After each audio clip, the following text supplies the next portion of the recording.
Saudara buntut klaim Denny Indrayana terkait informasi MK akan memutuskan sistem pemilu tertutup, Mahkamah Konstitusi akan melaporkan Denny Indrayana ke Kongres Advokat Indonesia, organisasi advokat yang menaunginya. Bagaimana Kongres Advokat Indonesia menyikapi laporan ini akan kami bahas bersama Vice President Kongres Advokat Indonesia bidang pembelaan anggota, Bantuan Hukum dan HAM, Aldwin Rahadian. Selamat sore, Mas Aldwin.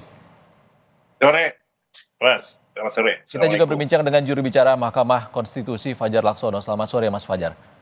Selamat sore, Mas Iksan. Kita ke Mas Fajar dulu. Oke, Mas Fajar, kapan nih MK akan melaporkan Denny Indrayana ke KAI? Iya, terima kasih. Hari ini tadi kita sudah menggelar konferensi dan tadi juga sudah disampaikan oleh Wakil Ketua Mahkamah Konstitusi.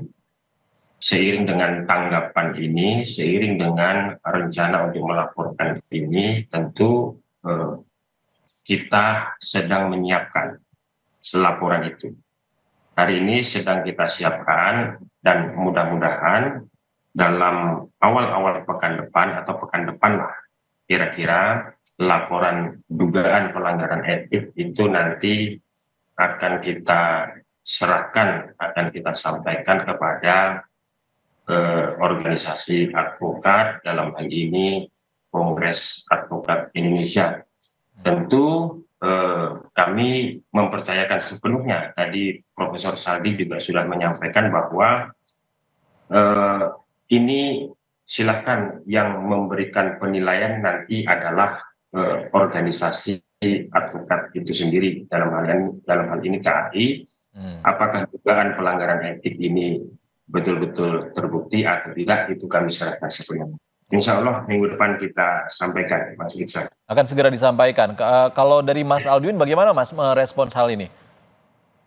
Ya, pertama perlu saya jelaskan bahwa KAI, Kongres Advokat Indonesia, adalah organisasi advokat yang independen, tidak terafiliasi oleh partai politik manapun. Yang kedua, menyangkut rencana surat yang akan disampaikan oleh MK terkait polemik Prof. Denny Indrayana, rekan sejawat kami. Sampai hari ini kami belum terima secara resmi, ya. Jadi belum kita terima, namun kemudian sudah ada statement dari MK, tentu kita akan hormati, ya, akan kita sikapi, karena hari ini pun kita kan belum tahu apa isi surat ataupun laporan yang disampaikan kepada KAI.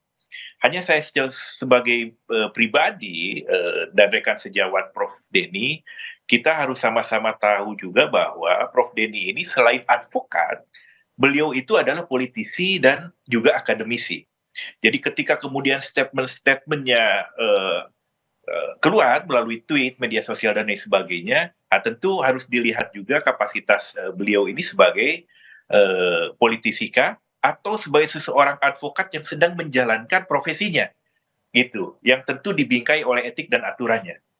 Ya, jadi bisa juga kalau kemudian dia sebagai politisi, tentu dia punya hak secara pribadi menyampaikan pendapat dan lain sebagainya, terlepas dari aturan etik organisasi advokat. Namun kita lihat nanti, ya, apakah kemudian ada laporan, indikasi-indikasi lain, kita akan hormati dan segera menyikapi. Jadi ada tahapannya di organisasi advokat ini, kita akan kaji suratnya seperti apa. Kalau dalam permulaan awal ada bukti awal yang kemudian arah pada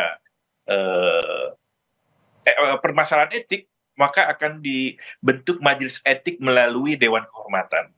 Itu. Tapi kalau kemudian ini kajian ini tidak ada satupun, ya, bukti, ya, dalam hal ini Prof. Denny menjalankan profesi advokat dan menyalahi etik, ya tentu tidak akan lanjut kepada majelis etik melalui Dewan Kehormatan. Itu. Dalam beberapa kesempatan Mas Aldwin, Prof. Denny bilang dia advokat publik saat menyampaikan informasi itu, dugaan bocoran putusan MK itu. Kalau dari Mas Aldwin sendiri melihatnya seperti apa? Posisi dari Denny Indrayana ini sebagai seorang advokat atau seorang politisi saat itu?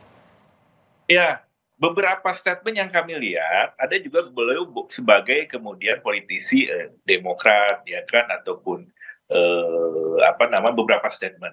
Sehingga nanti kita lihat saja ya, kita juga tidak berandai-andai surat yang kemudian berikut bukti terkait laporan dari MK seperti apa. Tentu ini akan menjadi kajian di Kongres Advokat Indonesia ya, untuk bahwa posisi Prof Denny ini dia dalam rangka menjalankan profesi atau bukan. Kalaupun dalam rangka menjalankan profesi advokat, dia sedang mengadvokasi siapa, mendapat kuasa dari siapa dan sebagainya, itu kan harus jelas. Bahwa kemudian dia secara pribadi menyampaikan pendapat statement sebagai seorang politisi, ya itu tentu tidak ada korelasi dengan organisasi advokat.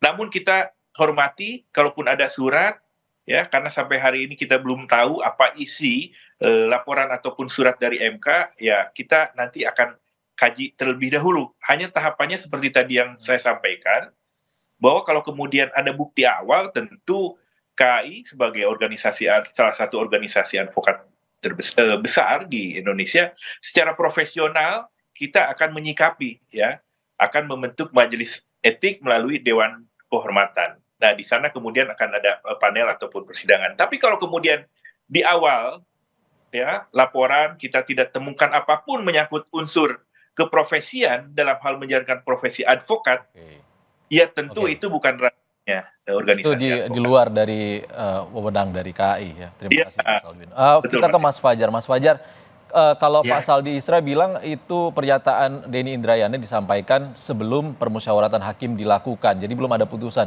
Pertimbangan MK untuk melaporkan Denny Indrayana ini apa dong? Apakah penyebaran hoax? Karena kan bukan rahasia negara artinya. iya, ya, justru karena itulah eh, ketika MK sedang akan membahas atau perkara itu belum dibahas, belum ada keputusan, belum ada pengambilan keputusan, tapi ada seseorang yang mengatakan bahwa ini MK sudah memutus, seolah-olah kan terkesan begitu, bahkan dengan komposisi atau konfigurasi hakim konstitusinya itu 6 mengabulkan dan 3 menolak, dan kira-kira begitu. Nah, itu kan kemudian yang makanya MK tidak, tadi disampaikan Prof. Saldi, tidak langsung merespon, karena kita khawatir juga kalau kita langsung merespon, maka konsentrasi MK, fokus MK untuk menyelesaikan perkara itu justru menjadi terganggu. Nah, oleh karena itu, implikasi dari pernyataan itulah yang kemudian mengarah kepada yang juga ini sudah terjadi, bahwa implikasinya adalah merugikan Mahkamah Konstitusi, sehingga kredibilitasnya, kemudian public trust-nya itu dalam tataran tertentu itu mengalami penurunan. Yang pasti Mahkamah Konstitusi dalam hal ini dirugikan, kan begitu. Nah, oleh karena itu tadi disampaikan oleh Pak Alvin gitu ya,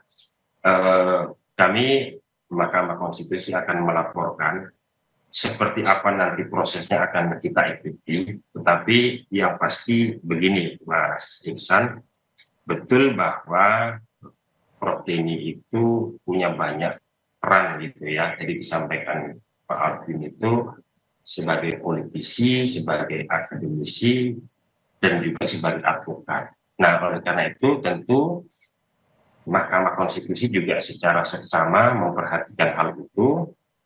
Yang kami cermati adalah dalam setiap menyampaikan pernyataan itu selalu mengendorse bahwa bahkan menggunakan lambang-lambang kantor advokat, kantor hukumnya beliau, kan begitu. Bahwa saya adalah advokat yang punya lisensi di Australia, kemudian ada menggunakan kop-kop kantor hukumnya, kan begitu. Nah, dalam konteks kita, maka ya, karena profesinya Denny Indrayana ini adalah advokat dalam konteks ini, maka pada titik itulah kemudian Mahkamah Konstitusi, oke, kita laporkan secara etik. Kita tidak menempuh upaya-upaya pidana, tapi kita mengendorse laporan-laporan yang sudah ada, Itu polisi silahkan menindaklanjuti, menuntaskan secara objektif begitu. Nah, jadi poinnya adalah ini memberikan pembelajaran gitu ya. Jadi proses ini kita lakukan terlepas dari apapun nanti hasilnya, bagaimanapun nanti Pak Admin di KAI merespon atau memproses laporan ini nanti kita serahkan sepenuhnya. Oke, Mas Fajar. Artinya MK sendiri sudah firm ya kalau akan melaporkan dalam kapasitasnya sebagai seorang advokat dari apa yang nanti akan disurati dari MK ke Kongres Advokat Indonesia. Terima kasih untuk penjelasannya, Mas Fajar Laksono, juru bicara Mahkamah Konstitusi, dan Mas Aldwin Rahadian, VP Kongres Advokat Indonesia, sudah berbagi pandangan di Kompas Petang. Terima kasih, Mas.